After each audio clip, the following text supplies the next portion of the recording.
Hello everyone and welcome back to another video from Crazy Gamer. In this video, I'm going to show you how to change your account name on Steam. So let's get started right away. First of all, open up the Steam launcher on your device and make sure that you are logged into your account using your email address and your password.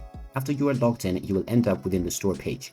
Now, if you wish to change your name that appears within your profile, you can click on your profile icon and then click on View My Profile. From here, you can click on Edit Profile.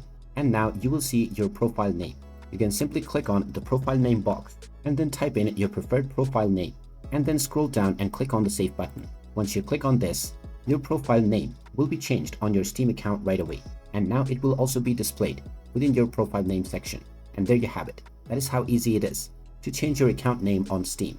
If you find this video helpful, make sure you hit that like button and subscribe to our channel if you haven't done so already. Also ring that notification bell to never miss another update from us. Thank you for watching and I will see you again in the next video.